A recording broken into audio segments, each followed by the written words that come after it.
मान लो आपके फोन में 6:55 हो रहे हैं और आपने अपने आप से एक वादा किया कि बस 5 मिनट के लिए इंस्टाग्राम रील्स देख लेता हूँ और फिर 7 बजे से पढ़ना शुरू कर दूंगा। अब आपने अपना इंस्टाग्राम ओपन किया और रील्स स्क्रॉल करना शुरू कर दिया। 6:59 हो रहे हैं, अब 7 बजने वाला है। आपको ये बात पता ही नहीं है कि 7 बजने वाला है। आप बस 1 बाय 1 रील्स को स्क्रॉल करते जा रहे हो। अब 7 बज चुके हैं, लेकिन आपको पता नहीं है कि 7 बज चुका है। आप तो बस रील्स को स्क्रॉल करने में लगे हो। अब 7:30 होने वाला है, लेकिन आपको अभी भी ये बात नहीं पता चली है कि आपका आधा घंटा वेस्ट हो चुका है रील्स को स्क्रॉल करने में। अब कुछ ही पलों में 8 बजने वाले हैं।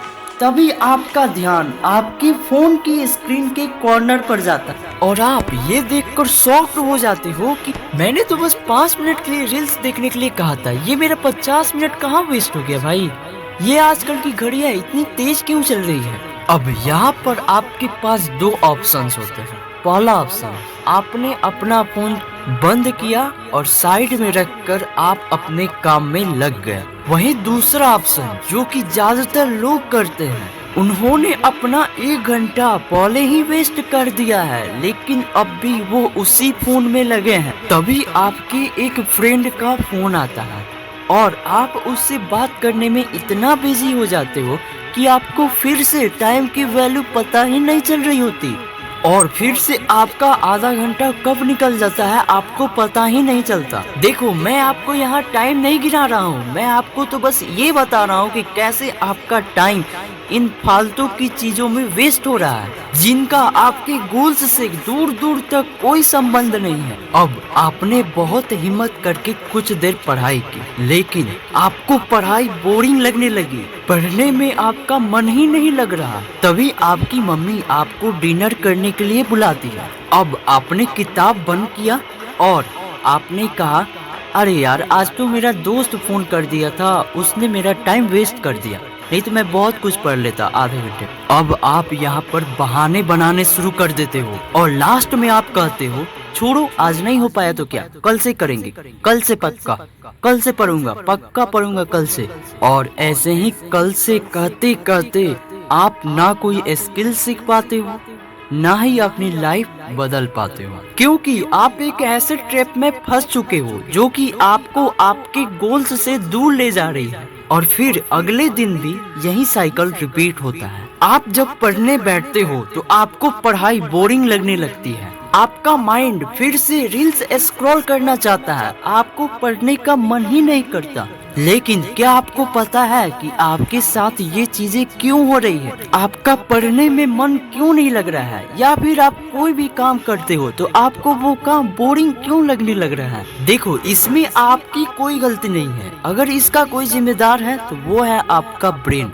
आपके ब्रेन में रिलीज हो रहा है एक केमिकल जिसका नाम है डोपामिन, और ये केमिकल आपके ब्रेन में तब रिलीज होता है जब आप हैप्पी फील कर रहे होते हो, आपको प्लेजर मिलता है। लेकिन ये केमिकल जितना अच्छा काम के लिए बना है, ये उतना ही बुरा प्रभाव डालता है आपके लाइफ स्टाइल को। अगर इस केमिकल को लिमिट में ना रखा जाए तो ये आपकी लाइफ पूरी तरह से बर्बाद कर देगा। जब आप रील्स स्क्रॉल कर रहे होते हो तब ये केमिकल आपके अंदर और चाहिए की फीलिंग पैदा करता है, जिसकी वजह से आप एक के बाद एक रील्स स्क्रॉल करते रहते हो और आपका कीमती समय कब वेस्ट हो जाता है आपको पता ही नहीं चलता। तो अब मैं आपको बताता हूँ इस ट्रैप से बाहर निकलने का तरीका। इस ट्रैप से बाहर निकलने के लिए जब आप इंस्टाग्राम रील्स देखते हो जिस समय पे, आपको उसी टाइम अपने फोन से 1 घंटे के लिए दूरी बनाना है। आपको बस एक चीज करनी है, जिस टाइम पे आप रील्स देखते हो उस टाइम आपको अपने फोन से दूरी बनानी है। इसके लिए आप अपने फोन को दूसरे कमरे में रख सकते, लेकिन आपको 1 घंटे के लिए फोन को टच नहीं करना है और ऐसा आपको डेली करना है। ऐसा डेली करने से आपके ब्रेन में जो डोपामिन रिलीज हो रहा होता है वो एक समय के बाद एक लिमिट में ही रिलीज हो, जिससे आप जब भी कोई काम करोगे तो आपका फुल कंसंट्रेशन और फोकस उसी काम पर रहेगा, जिससे आपको उस काम को करने में मजा आने लगेगा। आपको अपनी लाइफ बनानी है या बिगाड़नी है, ये आप ही डिसाइड कर सकते हो। इसलिए अगर आपके साथ भी ऐसा कुछ हो रहा है तो मेरे द्वारा बताए गए इस तरीके को एक बार जरूर यूज करके देखना।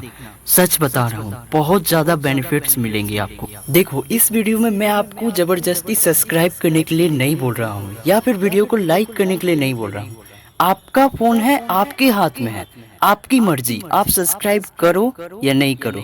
लेकिन एक बार जरूर सोच लेना, आपको अपनी जिंदगी बदलनी है या नहीं, ये आपको ही डिसाइड करना है।